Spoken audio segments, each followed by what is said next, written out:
இனிய பொங்கலின் தின நல்வாழ்த்துக்கள். இந்திய ஜனநாயக வாலிப சங்கத்தின்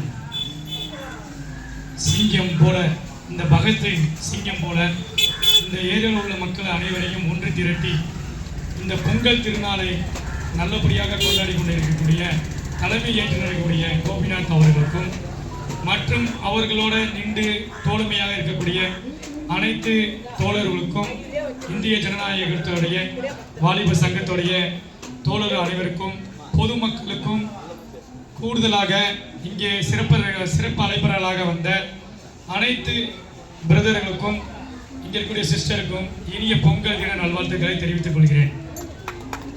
இந்த தமிழ் இதோடைய பொருள், இது வந்து தமிழோடைய திருநாள். இது ஸ்டேட்டோடைய ப்ரோக்ராம் கிடையாது, இது நேஷனல் ப்ரோக்ராம் கிடையாது, ஸ்டேட் ப்ரோக்ராம். இது முழுக்க வந்து மார்கழி மாசத்துல குளூர்ல கஷ்டப்பட்டு விவசாயி ஒரு வருஷம் முழுக்க கஷ்டப்பட்டு அந்த வெள்ளாண்மை பண்ணி எல்லாம் பண்ணி முடிச்சுட்டு இந்த தை திருநாள் இருக்குல்ல, இதை வந்து கொண்டாடக்கூடிய நாள். இது உண்மையிலே மாடு பிடிக்கிற வீரர்கள் தான் சொல்லுவாங்க.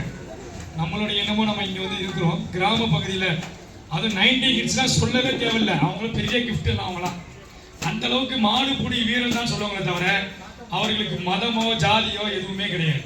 இது தனித்துவமான ஒரு நாள். இந்த நாளில் புது உடைகளை உடைஞ்சு கொண்டு தன்னுடைய ஊர் மக்களை சுற்றி அது வரக்கூடிய பெரிய ஒரு கிஃப்டான நாள். ஆனால் என்னைக்குமே நம்ம வரலாறை மறந்துடக்கூடாது. எவர் ஒருவர் வரலாறை மறைக்கிறாரோ அவர் வரலாறை படைக்கவே முடியாது. எவர் ஒருவர் வரலாறு படைக்கவில்லையோ அவர் வாழ்ந்து எந்த பிரயோஜனமும் கிடையாது. நம்ம இந்திய ஜனநாயக வாலிப சங்கத்துடைய துவக்க நாளை யாரும் மறந்துடக்கூடாது. 1980 நவம்பர் 3ஆம் தேதி பஞ்சாப்ல தொடங்கப்பட்டது.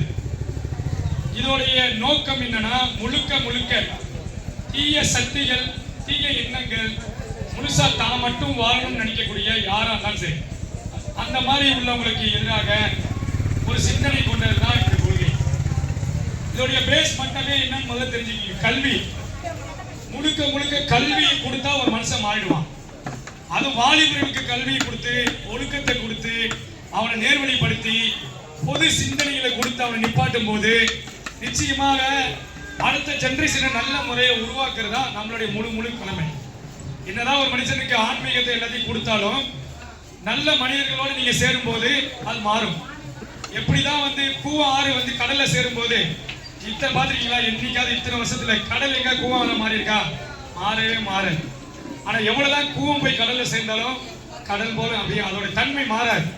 அது போலதான் நாம என்ன செய்யணும், எல்லாரும் ஒற்றுமையா சேர்ந்து நாம முடிஞ்சதுக்கு நம்ம பகுதியை நல்ல மக்களுக்கு நல்ல பிரயோஜனம் உள்ளதாக மாற்றணும். எந்த அளவுக்கு என்றால் நம்மளை தாண்டி நம்மளை நோக்கி தீய சக்திகள் தொடர்ந்து வருவாங்க.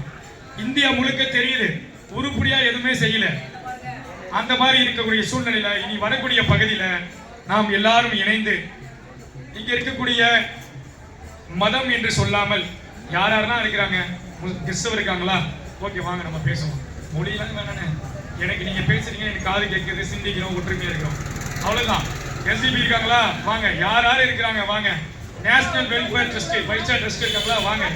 இந்திய ஜனநாயகம் இருக்கா, நம்ம வாலிப சங்கம் இருக்கா வாங்க. நல்ல முறையில் இங்கே அதிவிரைவில் சீக்கிரமா இலவச பாடசாலை உருவாக்க வேண்டும். எந்த மூலையில் இருந்தாலும் இனி இந்த எங்கேயுமே வந்து பிளட்டுக்கு யாரும் வந்து கஷ்டப்படக்கூடாது. பிளட் டொனேட் தனியாக உருவாக்க வேண்டும். இயற்கை வளத்தை நம்ம வந்து இயற்கை வளத்தை பாதுகாக்க வேண்டும். அது போல இருக்கணும். ஃபர்ஸ்ட் ஒரு மனுஷனுக்கு டிசிப்ளின் தேவை. இன்னைக்கு நடந்து போறோம், ஒரு எங்க பார்த்தாலும் குப்பையா கிடக்கு, குப்பையை தாண்டி போறோம்.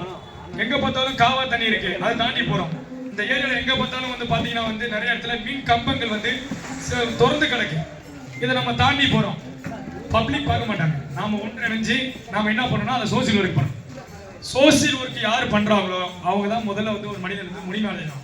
தன்னுடைய வாழ்க்கையே சோசியலா பண்ணதுதான் வந்து பகவத்சிங். கேட்பாங்க, நீ என்ன பெரிய பகவத்சிங்கா அப்படின்னு கேட்பாங்க. நிச்சயமாக இங்க இருக்கக்கூடிய ஒவ்வொருத்தரும் பகவத்சிங் தான். ஏன்னா தன்னுடைய வாழ்க்கையை வெறும் ஜஸ்ட் 24 வயசுல இறந்தார். அவர் 24 வருஷம் தாங்க வாழ்ந்திருக்காரு.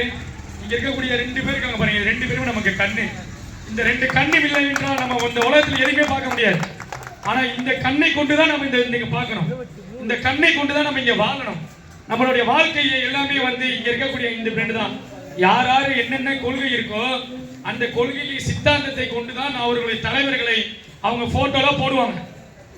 இந்த இந்திய ஜனநாயகத்துடைய வாலிபர்களுடைய ரோல் மாடல் இவங்க 2 பேர் தான். இவங்களுக்கு ஜாதி கிடையாது, மதம் கிடையாது, எதுவுமே கிடையாது. இவங்களுடைய வாழ்க்கை லட்சியமே ஒண்ணுதான்.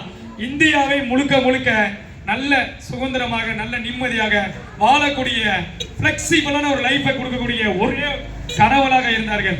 அந்த கனவுகளை நாம் எல்லாரும் ஒற்றுமையாக நின்று செயல்படுவோம் என்று வாய்ப்புகள் கொடுத்த இந்த இந்திய ஜனநாயக வாலிபர் சங்கத்துக்கு, social democratic party of India SDP கட்சிக்கும் மற்றும் இங்கே வந்த அனைத்து தோழர்களுக்கும் நம்ம பாஸ்டர்களுக்கும் இங்கே இருக்கக்கூடிய பொதுமக்கள் அனைவருக்கும் நன்றி தெரிவித்துக் கொள்கிறேன்.